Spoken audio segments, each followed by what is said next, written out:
Alhamdulillah para hadirin jamaah, sore ini kita bahas masih tentang bab syarat daripada sahnya sholat. Itu toharoh ada dua, satu toharoh yang berupa dengan alat air, yang kedua toharoh berupa dengan alat debu, yaitu namanya tayang.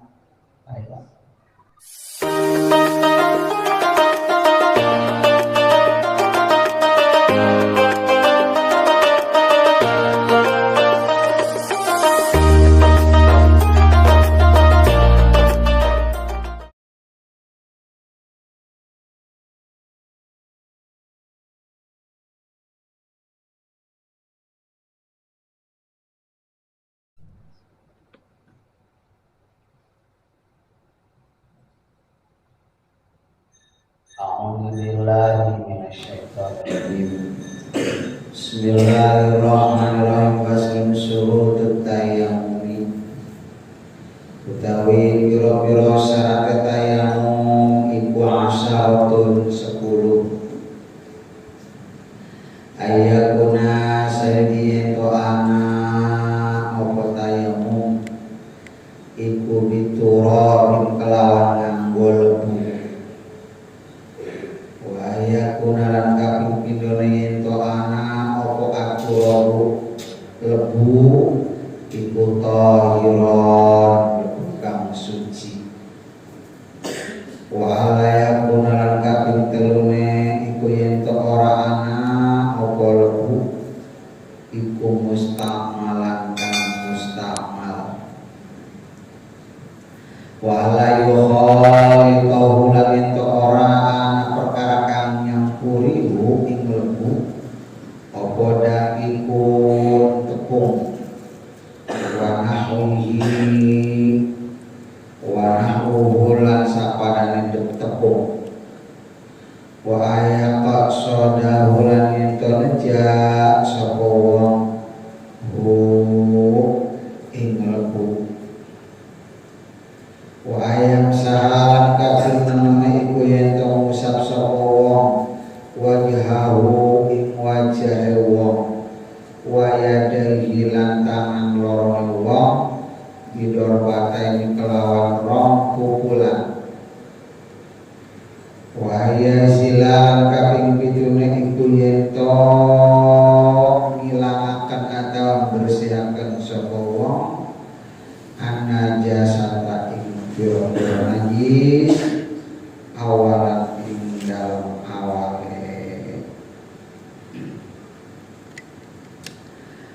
Alhamdulillah para hadirin jamaah, sore ini kita bahas masih tentang bab syarat daripada sahnya sholat.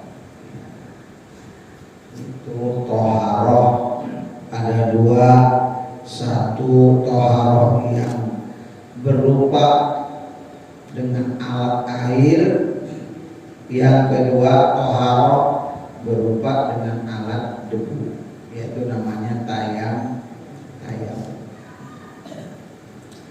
Tayamum gak sembarangan tayamum. Syaratnya di sini tayamum kata musallin ala yakuna biturabin. Tayamum yang dilakukan oleh seseorang itu harus berupa debu. Ay khalisin bijami anwanihi, debu murni debu, bukan debu buatan. Ya, lah bedak juga sama, ini kayak debu, udah pakai bedak aja nggak sah. Yang dimaksud debu di sini hatta mayudawi wa waqatin al-armani. Baik debu tersebutlah debu yang buat pakai obat boleh, tapi dari tanah, ya, tanah lumpur arman, atau wal muhrabu anhu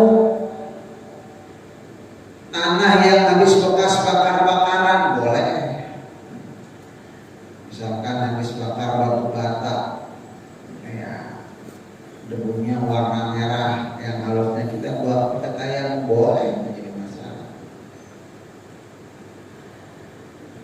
Walau aswadun malam yusiru Ramadan, atau misalkan yang warna hitam boleh ya, kita ambil dari tungku ya, tapi debunya debu yang dihasilkan dari tanah.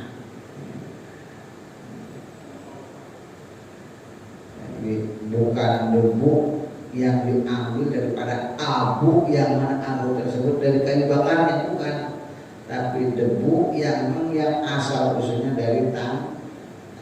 Kalau debu nggak bisa, debu yang dari kayu ya nggak bisa dasar. Wal mutahharu wa ma fi masil mati,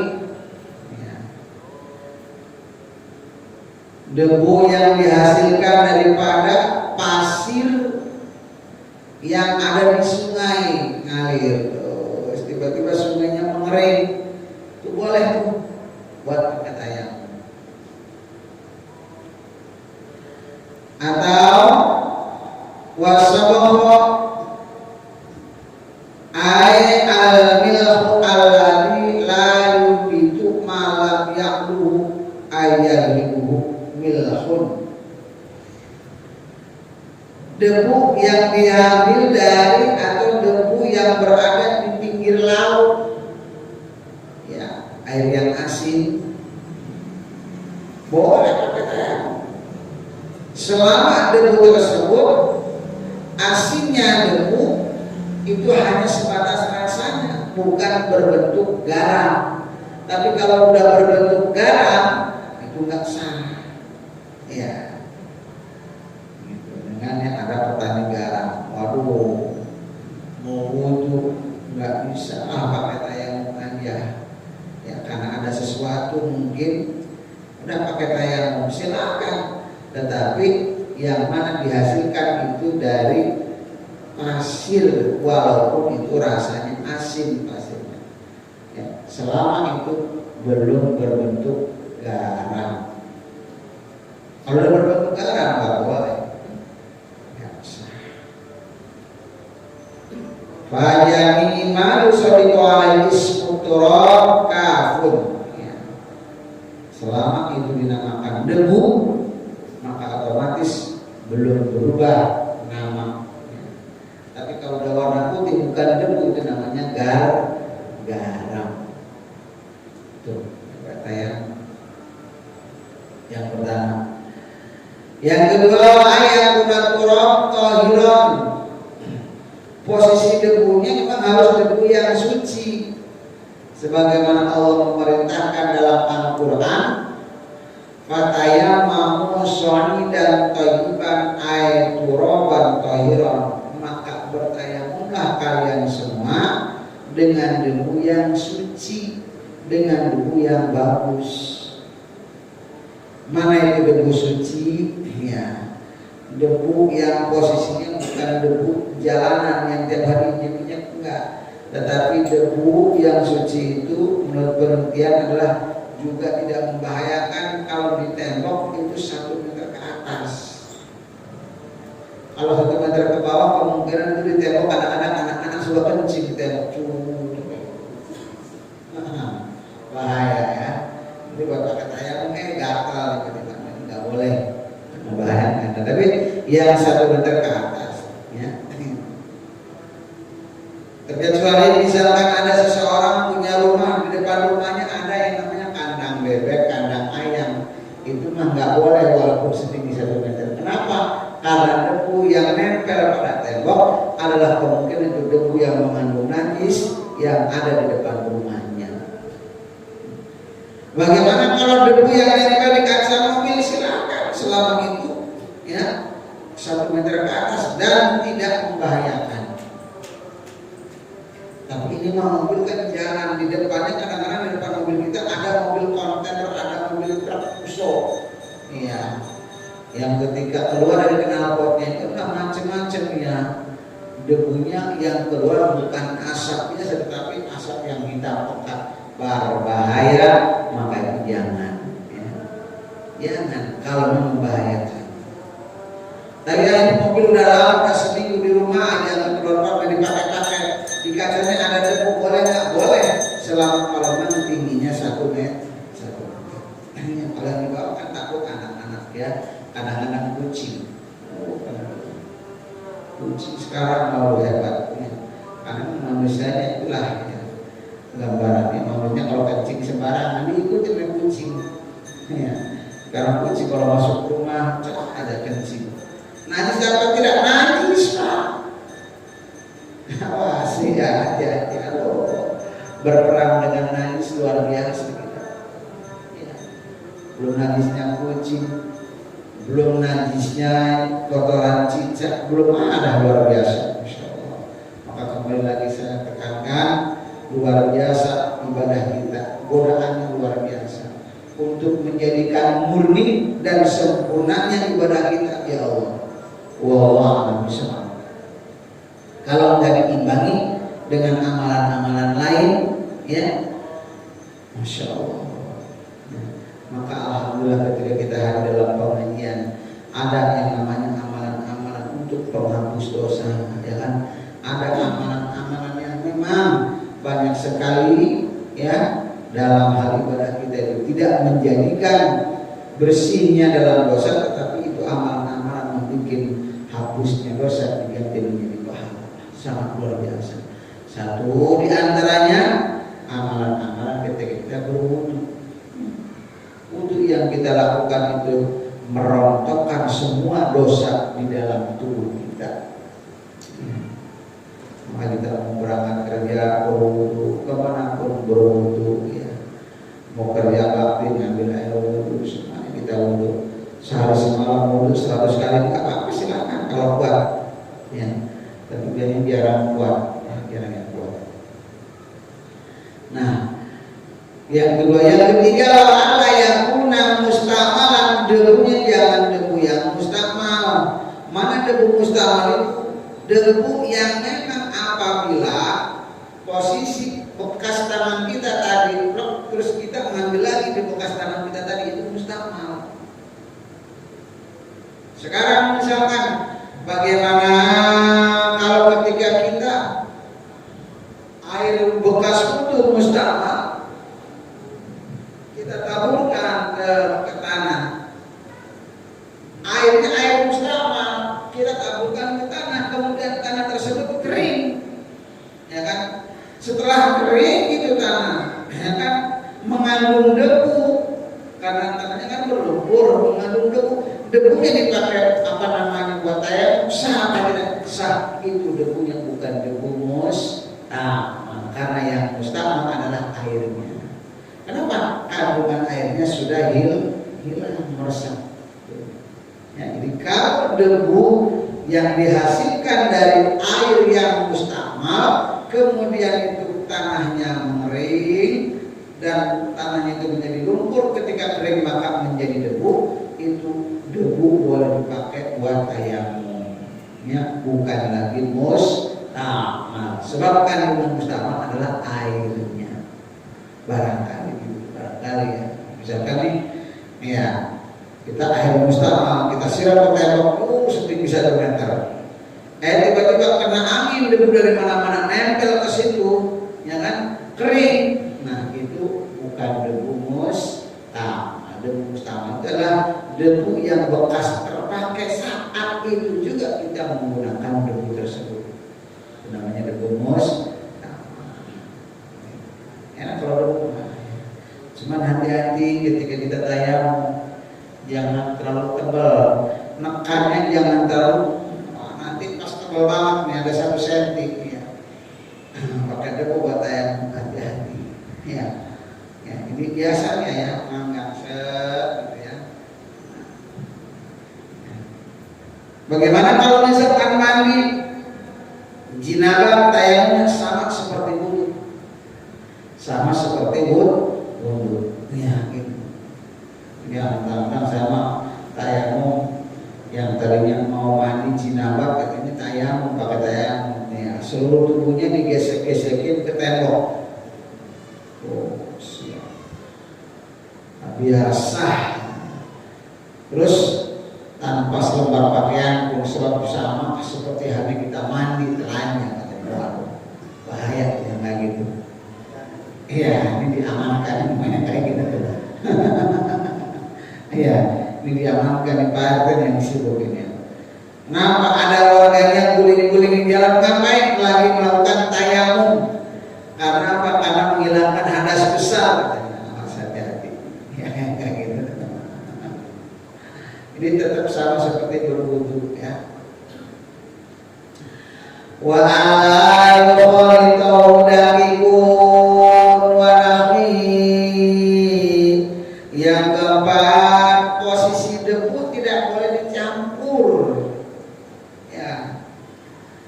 Kalau debu kayaknya baunya aja saya mah enggak enak. Biar wangi disemprot atau ditaburin bedak ya. Bedak apa aja silakan apa biar ada wangi lah. Nggak boleh. Iya, nggak boleh. Ya. Wa ala yukhalishu daqiqun wa nahwi kazafaron wa murotin ya. Aimah takut ada alergi debunya dicampur dengan kapur bau cibebok ditabur-taburin ya kan nggak boleh. Ya. Pakai apapun nggak boleh. Jangan sampai ada yang campur dengan debu yang akan dipakai buat tayamum. Yang kelima, wa ayat qasidahu. Ketika kita mau memakai tayamum, maka kita harus bertujuan untuk tayamum ya. Jadi dengan niat sengaja saya mau tayamum. Nawaitu tayammama listibahati fardis shalah. Atau niat saya tayamum pengganti daripada wudu kalau kita wudu. Tapi kalau kita misalnya tayamumnya mau mandi jenabah, niat saya tayamum pengganti daripada mandi hadas besar. Itu niatnya. Ya. Wa ayam wajhahu wa yadayhi bidarbataini. Kemudian caranya bagaimana? Itu debu yang ada di telapak tangan diusapkan ke wajah dengan masing-masing dorbatain. Dua kali usapan. Ya. Kalau ya ini yang jempol awas ada jempol jangan dipakai karena buat ini. Ini. Jangan sampai dipakai buat wajah.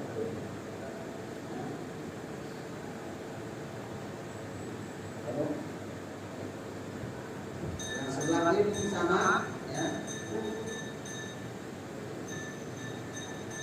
Jadi dua usapan berbagai masing-masing dua usapan.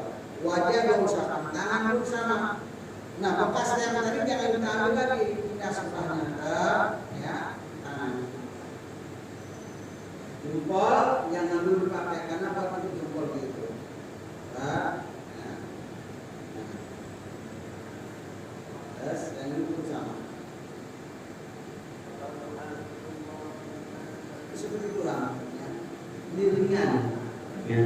Ketika seseorang apabila memang mau melakukan sholat ternyata kondisi tubuh yang tidak memungkinkan, ya kalau nggak ada air zaman sekarang,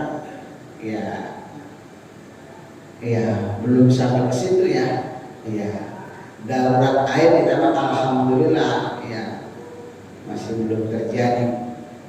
Kenapa? Karena selama ini masih banyak orang yang bangun malam.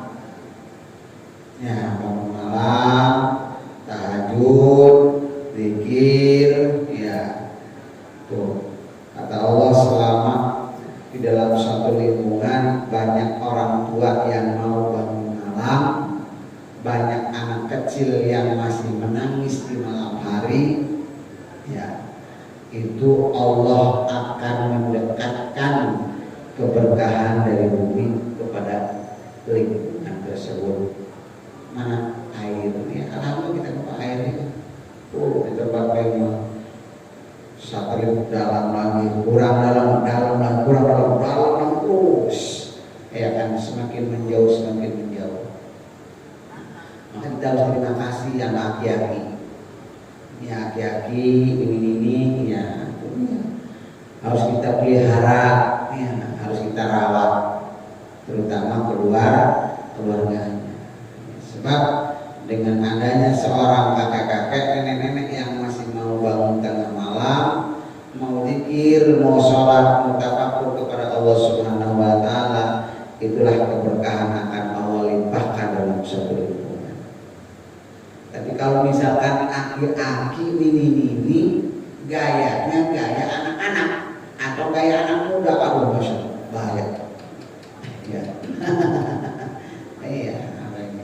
Tapi zaman sekarang kan kita pengennya kalau punya anaknya, kalau bisa anak itu jangan bangun malam hari, sekolah malam hari bangun, aduh ngeganggu katanya. Hakikatnya itu adalah mengingatkan kepada kita agar supaya ingat kepada Allah. Bangun anak kita nangis tengah malam, ngambil air wudhu, zikir segala macamnya, baca sholawat. Ya. Jadi kitanya untuk ke arah sana, cuman kadang-kadang kita anak rela amat sih. Kadang-kadang anak tetangga nangis malam-malam jam 2, jam 3 berisik. Waduh, ya Allah, itu dibangunkan oleh Allah. Kita harus bersyukur, alhamdulillah ya Rabb, ya bangun, ngambil air wudhu, bangun ke kamar kecil, tidur di kamar kecil, bahaya, sambil kencing tidur lagi di kamar kecil. Ya, bangun tengah malam, ya, ngambil air wudhu, sholat 2 rakaat. Aduh mau sholat ngantuk, kalau dia ngambil air wudhu aja, duduk, ya, ngadap kiblat, pegang tasbih, ya, jangan pegang remote. Bangun jam 2 pegang remote, jadwal bola udah mau mulai. Waduh, mentang-mentang malam minggu, full time bersama dengan jam 8 pagi, ya, anteng berat ya. Tapi kalau pegang tasbih, baru 5 menit jatuh lagi tasbih, ya, nggak kelar satu putaran. Ya Allah, hebat setan Nasimun. Kata setan Nasimun, awas ingat tuh, manusia udah mulai akan melancarkan aksinya. Jangan kalah, ganjel mata yang di atas, mata yang bawah didorong pakai lingis, diaduk. Yang di atas ya bila perlu ditindihin pakai bulldozer, ya biar apa gitu. Yang di bawah diganjel pakai lingis, ya. Tiupin mulutnya biar maaf lagi. Jejekin pinggangnya, ya kan, pakai boda, cekrek, ya kan, nanti dulu merem. Udah merem, tiupin, kipasin, selimutin, nanti makin anteng aja. Ya Allah, itulah rekayasa daripada iblis penggoda manusia. Tapi bolehlah nggak jadi masalah, kata Allah, fasta'id billah. Kita pergunakan di mana ada kesempatan waktu untuk selalu zikir sama Allah. Sekiranya kita malam hari nggak bisa makan zikir karena siang harinya kerja dan sebagainya, sambil berangkat kerja, naik motor baca sholawat. Sama baca sholawat nggak, kalau bosan naik motor, dia baca apa? Alhamdulillah dulu. Kenapa? Di depan saya ternyata ada cewek ABG naik motornya luar biasa. Yang dibaca dinginnya alhamdulillah dulu, alhamdulillah. Bahaya kayak gitu. Ya Allah, ini sangat luar biasa para jamaah sekalian. Kemasan yang disajikan di dunia, ya Allah. Kita ketika kurang-kurangnya beribadah kepada Allah, berlindung kepada Allah, terjebak dengan itu. Bayangan-bayangannya luar biasa, manis sajian-sajian, khayalan-khayalannya luar biasa. Teruskan, wa ayazilan najasata awalan, sebelum melakukan tayamum maka bersihkan dulu sesuatu sesuatu yang nempel di tubuh kita, yaitu hal-hal yang ada mengandung najis. Mungkin barangkali ketika nggak ada air sama sekali, atau kita lagi dalam keadaan posisi tubuh kita lemah, sakit, seperti orang yang dalam keadaan sakit, yang kan di rumah sakit, tanpa daya dia. Mungkin kalau sekedar bangun duduk doang bisa, duduk dan tidur rebahan, duduk dan tidur rebahan, ya kan? Tetapi untuk melakukan berwudu kan nggak mampu, ya kan? Terus bagaimana? Silahkan ambil tayamum. Di mana tayamumnya? Kalau posisinya dia adalah dekat tembok, ya, pakai tembok, ya tayamum. Tapi sebelum melakukan tayamum, ngomong dulu sama ahli warisnya. Teman saya ada yang nungguin kan, ngomong, saya mau sholat, maka itu harus diganti pakaiannya, spraynya diganti dengan spray yang baru, ya. Pakaiannya pun sama, ya, dengan pakaian yang baru. Ini jangan sampai ada najis. Kita pun sama, yang saat melakukan tayamum maka harus dibersihkan terlebih dahulu dari sesuatu yang mengandung najis. Sebab ketika ada sedikit najis yang menempel pada tubuh kita, itu akan bisa menghalangi tidak sahnya sholat. Disitulah yang dikatakan sholat yang diharamkan, ya. Jadi haram sholat bukan berarti apa-apa, termasuk salah satunya adalah apabila ada sesuatu yang mengandung unsur najis. Ya, mungkin kita sekarang di rumah atau di masjid atau dimanapun kita sholat, barangkali apakah ada sesuatu yang mengandung haram? Ini yang jadi pertanyaan. Kenapa tanya? Najis, ya, sangat luar biasa, bikin kewalahan kita berperang dengan najis. Saya sendiri saya merasakan di rumahnya. Karena saya itu dengan anak awas, kalau awas, ya. Ini ambil najis yang kotoran cat pakai tisu, ya. Kita ambil set. Untuk mengetahui masih ada apa tidak kandungan najis secara hukumnya, kita harus melakukan percobaan dulu, ya. Rasa, warna dan bau, itu tuh, ini yang diperlukan. Diambil sekali, ini kira-kira rasa najis masih ada nggak? Kalau kita belum melakukan percobaan, ya, karena tingkat ngambilnya kan beda. Ada yang gitu doang, ada yang benar-benar gitu. Dijilat dulu, ya, dijilat tuh, dijilat bagus. Bekas najis sama yang nggak ada najis tadi, sama nggak tuh rasanya? Beda, berarti masih ada kandungan najisnya. Kok ini mah agak asin sedikit ya? Misalkan bukan yang itu bolehnya. Oh, berarti masih ada najis. Berarti bagaimana? Harus 2 kali. Pakai apa? Pakai kanebo, silahkan. Yang penting jangan sampai netes airnya. Kalau ini kanebo, ya kan kanebo dibasahin diperes, ya kering nggak netes airnya. Kita tangan lagi dari set. Jangan dikit-dikit, kalau digosok-gosok kemana-mana atau kemana-mana makin lebar najis. Ya. Dijilat lagi, masih ada perbedaan nggak sama yang nggak ada bekas najis tadi? Oh, udah sama. Oh, berarti seperti itu baru bisa proses menghilangkan najis. Nah, besok-besok kalau membersihkan najis berarti 2 kali pun cukup. Pertama pakai tisu, yang kedua pakai kanebo. Itu kalau najis kotoran cecak.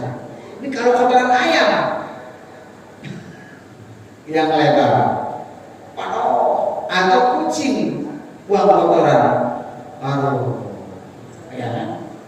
Ini dulu. Ya. Kan kadang-kadang ya, istri kita, kalau kita nggak rela,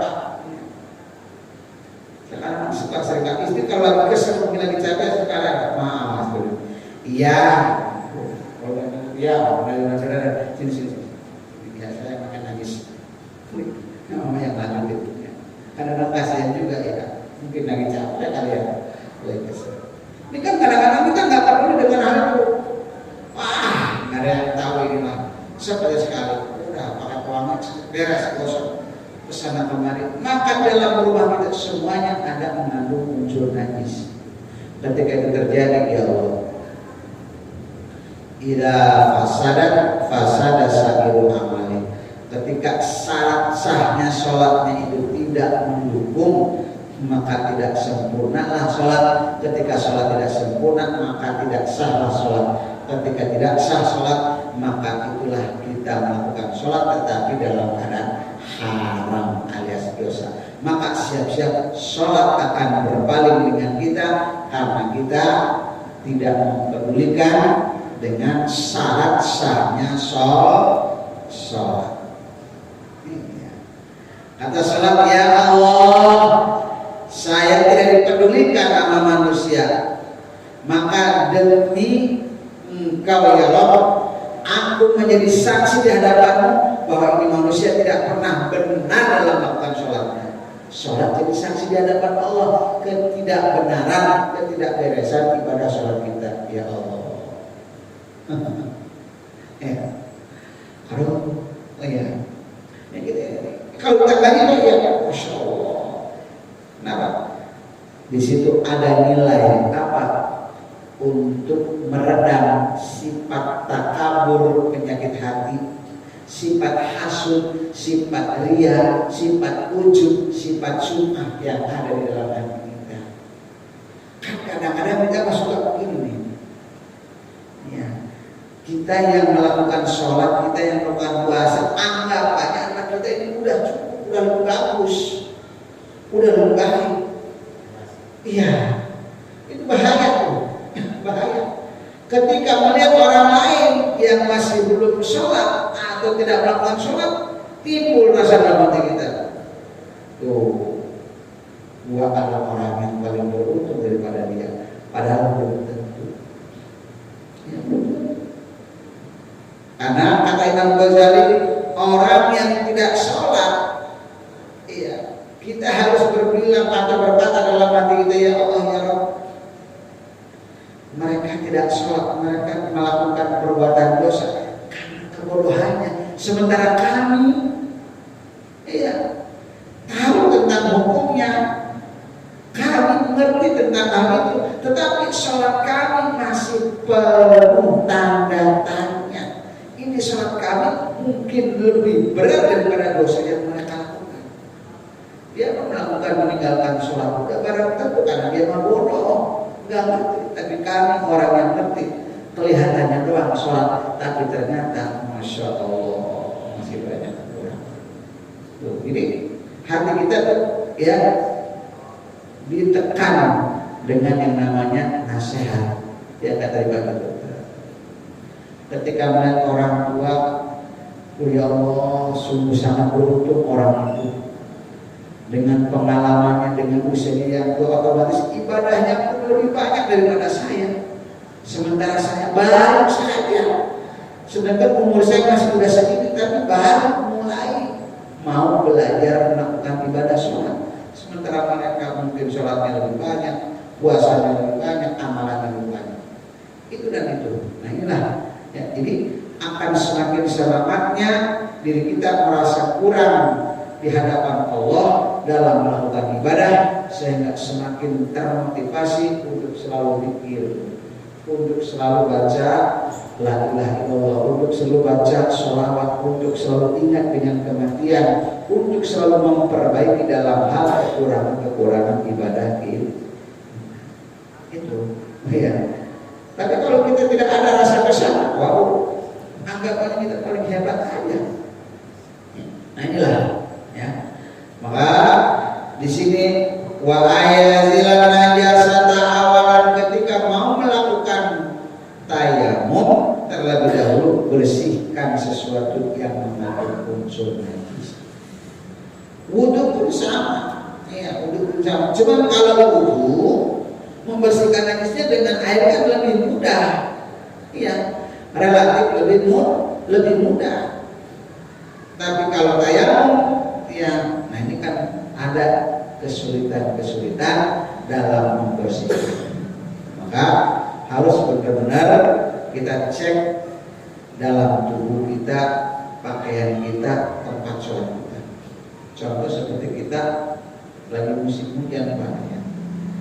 Naik motor dari rumah tuh ke sini mau sholat Jumat, becek di jalan, ini harus hati-hati. Iya, super hati-hati. Udah nyampe sini, maka ada keran di luar ya. Ya ada keran yang dipersiapkan ya. Jangan sampai itu orang masuk ke sini mau cuci kaki habis jalan atau cuci mata malah nginjak keran di sini buat repot. Ya, jadi akses keramik yang mau buat berwudu ya, ini jalannya harus dibedain dengan yang udah berwudu. Kadang-kadang kan gitu. Ya. Tempat wudunya di sono. Orang mau cuci kaki naik ke nginjak keramik, itu keramik kalau lagi penuh sholat Jumat itu dipakai sholat orang-orang yang tidak kebagian tempat. Ini kan masalah juga ya. Maka kita harus kasih fasilitas ya, keran di luar supaya jangan sampai orang itu mau masuk dalam keadaan kalau habis becek jalan di pertemanan kaki, sehingga sebelum itu kaki dicuci udah nginjak keran di luar, ini kan masalah. Tapi kalau ada keran di luar di sana maka aman. Nah inilah ya, sering-seringnya dilakukan untuk sosialisasi tentang hal tersebut ya. Maka di tempat keran itu di luar itu kita tulisin cuci kaki terlebih dahulu ya, sebelum masuk masjid, menjaga orang yang lagi jalan kaki setelah dalam keadaan hujan becek kakinya otomatis kan sedang niprat kayak tuh ya, ini cuci kaki terlebih dahulu sebelum masuk masjid ya, kan aman ya, ya. Maka sering saya bilang sangat luar biasa bab sholat ya, bab sholat, belum lagi tentang hal-hal yang lainnya yang harus supaya mendukung dengan sah dan kesempurnaannya di dalam melakukan sholat ya. Syaratnya harus benar-benar steril dari najis ya, dan juga syaratnya pula ya, diantaranya harus kita dalam keadaan posisinya tidak mabuk ya, sadar sesadar-sadarnya. Syarat wudhu pula atau syarat sholat pula itu kita harus melakukan taharah terlebih dahulu, banyak sekali. Dan syarat-syarat taharah sesuci diantaranya jangan sampai ada sesuatu hal yang akan menghalang-halangi meresapnya air ke dalam tubuh. Nah, ini kan hal-hal yang seperti itu yang kita tidak sampai memperhatikan ya. Bahkan kadang-kadang orang ambil air itu asal wudhu aja.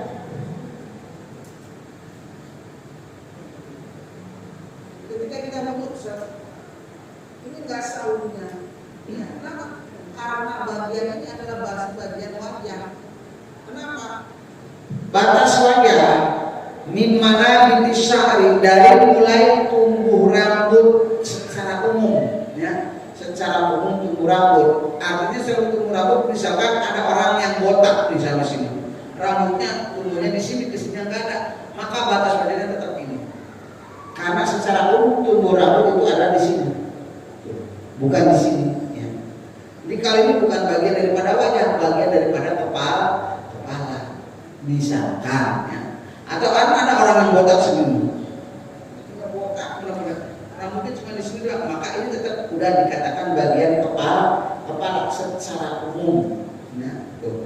Begitu tetap, maka dari mulai tumbuh rambut secara umum sampai muntaha zakon, ujung daripada dagu sini panjangnya, wa arduhu lebarnya minal urunil yumna ilal yusra, dari mulai telinga kanan sampai telinga kiri. Maka ketika kita berwudu, ya tuh.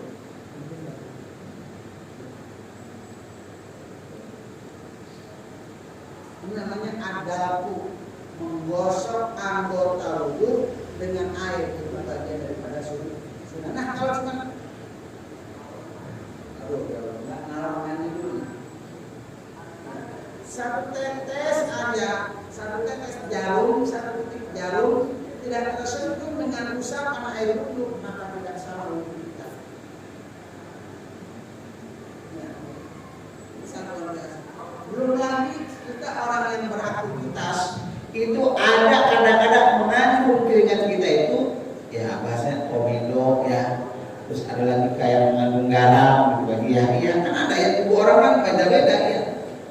Ada yang keringatnya asin, nah ini sebenarnya dia akan mengandung garam. Maka di sini biasanya ya kan, di sini ya, ini perlu digosok-gosokin tuh ya selesai ini. Ketika tidak digosok, maka itu akan tidak sahnya dalam daripada syaratnya sholat. Apalagi ketika ada benda, apakah benda cair ataupun benda yang melekat di kulit yang akan menghalangi meresapnya air ke dalam pori-pori kita, itu tidak sahnya dalam berwudu. Bagaimana kalau oli? Kita akan terjadi di bengkel, ya bagian tukang servis. Silakan berusaha terlebih dahulu. Masuk dengan sabun, disikat, kemudian disabunkan, disikat segala macam, ya kan. Cuman warnanya kurang hitam. Tapi ketika dikucurin air, ini air meresap, kan terasa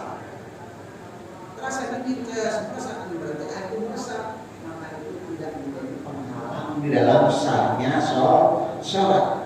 Ya, gitu. Tapi syaratnya digosok-gosok dulu, disikat ya. Nah itu, ya disikat, jangan sikat kawat bahaya ya, sikat cuci lah, ya kayak gitu. Kan ada ya orang yang profesinya kerjanya itu di bengkel bagian servis bongkar mesin, otomatis dia ya kan akan mengandung hal yang seperti itu. Bagaimana kalau pakaian ini terkena oli? Di dalam kerjaan nggak ada fasilitas sarung dan sebagainya, bawa dari rumah sarung, bawa baju, ini buat sholat ya, dilipat ya, bawa baju, bawa sarung ya. Baju yang buat kerja sama celana yang buat kerja kita lepas ya, celana dalam, karena celana dalam kan nggak akan kena oli ya, nggak jadi masalah, kita lepas ya, kemudian kita ganti sholat. Lupa ini mah nggak bawa pakaian, terus di situ juga nggak ada sama sekali ya. Nah keyakinannya itu baju dan pakaian kita ketika kita bongkar mesin, mungkinkah kita bisa menjaga untuk tidak terkena najis? Kalau mungkin silahkan sholat. Tapi kalau nggak mungkin, gimana mau sholatnya? Bongkar mesin mobil, kasih di bawah, otomatis kan kita tiduran, ya kan? Tiduran di lantai. Yang notabene lantai ini keinjak-injak sepatu dari mana-mana. Maksud berarti ada unsur najis.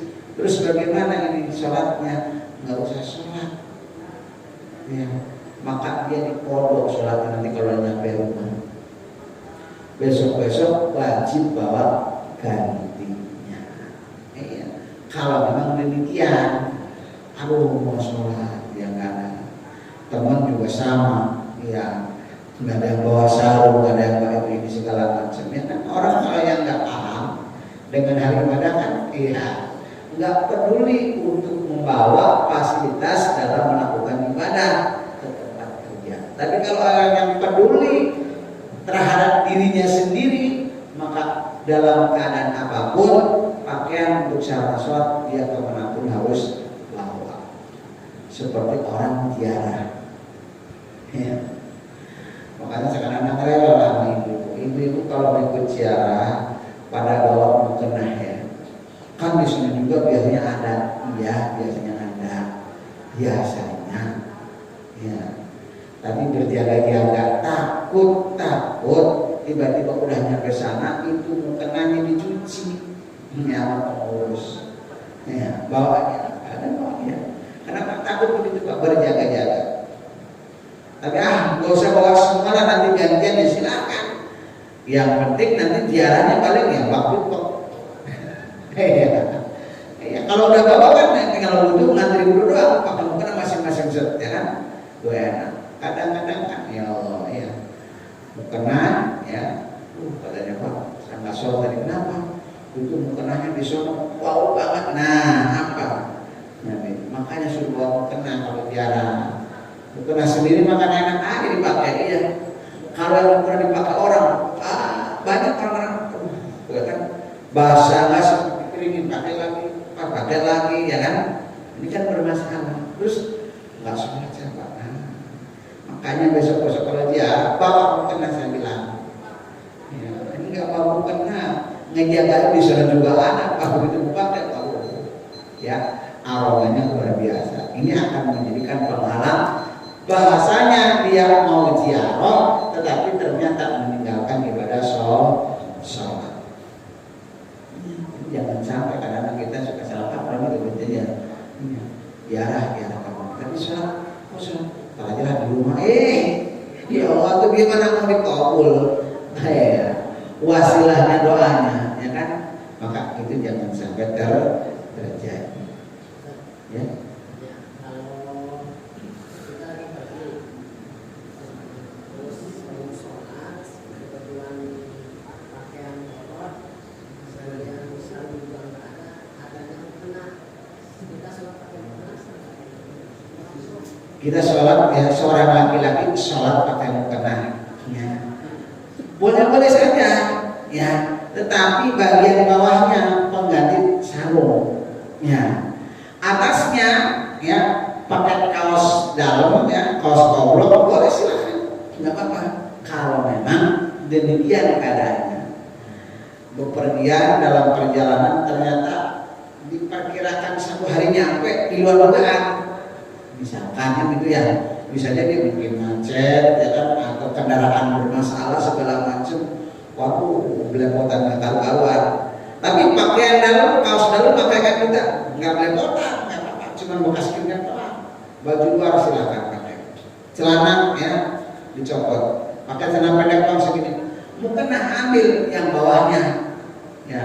Yang penting jangan atas bawah dipakai. Takutnya nanti pas tiba-tiba ada orang masuk astagfirullahaladzim. Ya. Ini ibu-ibu sholat di sini ngapain kan gitu? Ya. Atau pas tiba-tiba sholatnya di ruangan ibu-ibu, dikira ibu-ibu aja, astagfirullahaladzim, kok bapak-bapak? Nah ini jadi Assalamualaikum warahmatullahi wabarakatuh. ya, ini ibu-ibu bisa nanti katanya. Ya, ini boleh-boleh saja Pak. Yang penting bawahnya. Sekiranya bagaimana itu dalam keadaan darurat sama sekali, ini rumah kita habis ya, maaf, misalkan ada musibah kebanjiran. Cuman yang kering mukena, sholat di rumah, bahkan mukena atas bawah, aku nggak apa-apa, sah-sah saja laki-laki itu, karena menutup aurat, sah-sah saja. Tapi kalau tempat umum, jangan takut mengandung fitnah. Aliran mana nih? Nah, udah kita ya kan ya kata perempuan, wah bahaya nih. Di masjid apa ada orang laki-laki sholat pakai kena, awas hati-hati ya. Nah itu ya, ini boleh-boleh saja, ya boleh saja, selama itu menutup aurat. Tapi bagaimana kalau orang perempuan seluruh tubuhnya harus tertutup dalam keadaan sholat kecuali wajah dan kedua telapak tangan. Maka mukena zaman dulu dia suka kan ya pakai itu ada bolongan begini buat sambungin di sini. Kalau udah takbir lagi sujud ininya nggak tertutup. Ibu-ibu yang sholat sekarang harus hati-hati. Bilangin bapak-bapak ya, istri-istri kita kalau sholat waktu sujud ininya jangan nilihin mukena. Kalau ininya nilihin mukena yang dipakai itu nggak sah sujudnya. Ya, nah ini ya, maka kalau besok malam saya di rumah tuh, awas ibu-ibu, sholat zaman sekarang pakai mukena ya atas bawah. Kalau sujud telapak tangan kita nindihin mukena, maka sujud kita tidak sah.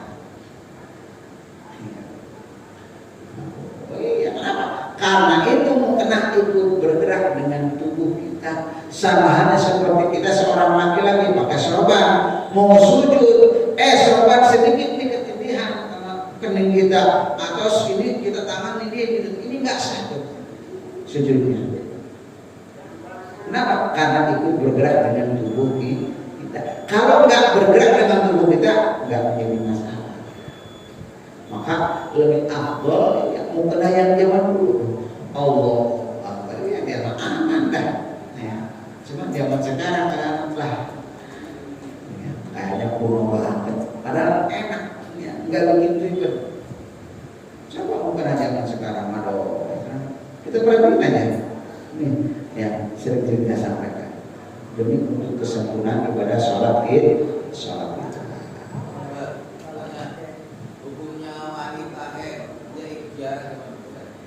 Seorang wanita yang haid dia ikut ziarah.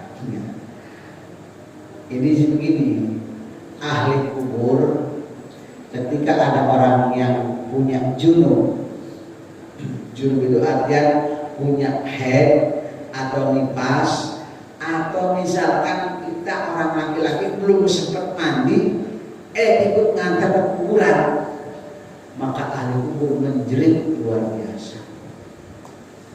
Ahli kubur menjerit luar biasa. Ya, makanya ketika ibu-ibu mau ikut ziarah, jangan masuk ke area makam. Ya, foto-foto aja, selfie di luar. Gitu. Ya, kasihan Pak, dilaknat oleh ahli kubur. Ya, apalagi kalau sekiranya itu darahnya bocornya, ya deres ya, minyak nempel di keramik itu di area lingkungan kuburan. Misalkan nih di dalam lingkungan kuburan ya kalau mau di luarnya aja insya. Tiba-tiba dia masuk sampai darahnya nempel di keramik, selama darah itu masih ada, belum bilang maka selama itu pula bukan hanya ahli kubur, malaikat akan melaknat kepada orang itu. Na'udzubillah. Ya, jadi sebaiknya nggak usah masuk ke area pemakaman. Ya, gitu badannya. Nah, itu dia. Menurut Imam Syafi'i, mazhab Imam Syafi'i, kalau yang namanya wajah dan kedua telapak tangan itu harus posisi terbuka. Ketika melakukan sujud, jangan sampai ada sesuatu yang menghalang-halangi. Apa yang menghalang-halangi? Benda yang ikut bergerak dengan tubuh kita. Daripada pakai sarung tangan, mendingan gak usah pakai sarung tangan. Ya, karena apa? Yang jelas mungkin mereka anggapannya yang penting tertutup aurat. Pakai kaos kaki boleh nggak? Boleh, silakan. Boleh pakai kaos kaki. Cuman yang penting kalau berwudu dibuka. Karena kaos kaki bukan termasuk khof. Khof itu muja. Apa muja itu? Sepatu yang terbuat dari kulit ini di tengah, dari mulai bawah sampai atas disatu. Ya. Gitu. Cuman bedanya kalau di bawah lebih tebal. Ya. Kalau berwudu cukup diusap aja. Kalau di kita sepatu buat nggak termasuk. Di Timur Tengah mah nggak ada tai ayam, nggak ada tai bebek. Ya, kan pada pasir. Iya beda. Kalau kita makan ya lumpur, ya tai ayam, tai bebek, ya tai kucing di jalan. Mana diinjak-injak. Pakai sepatu kulit. Kalau diusap begini, wah bermasalah nanti. Gitu. Ya. Jadi sholat pakai sarung tangan itu akan menghalang-halangi sahnya sujud. Maka dalam hadis kami Nabi ro'a rojulin, pada satu ketika Nabi melihat seorang laki-laki, dia wala yutimmu ruku'uha wa yuqiru sujudahu. Orang itu enggak sempurna ruku'nya, enggak sempurna bacaan sholatnya, enggak sempurna masalah sujudnya, maka ketika orang itu mati muafat, maka famata min ghairi millati Muhammadin sallallahu alaihi wasallam. Saat itu juga orang itu lagi sholat dia mati, maka jangan harap dia akan mendapatkan capatannya Nabi, karena matinya dia bukan pengikut kanjeng Nabi. Na'udzubillah. Ya, makanya alhamdulillah kita ngaji begini ya, walaupun ibaratnya ya yang namanya ngaji dua begini mudah-mudahan emang udah kayak gini ngajinya. Ngaji menghitung ibadah kita untuk menjadikan pelebur dosa daripada kekurangan ibadah kepada Allah Subhanahu wa taala. Amin ya rabbal alamin. Ada waktunya. Alhamdulillah. Wallahu a'lam. Sallallahu alaihi wasallam ala sayyidina Muhammadin fil awwal wal akhir. Wa barik wa sallim ala Allah tabaraka wa ta'ala kulli salatin ashabi sayyidina rasul ajmain. Amin ya Allah ya rabbal alamin. Allahumma rabbana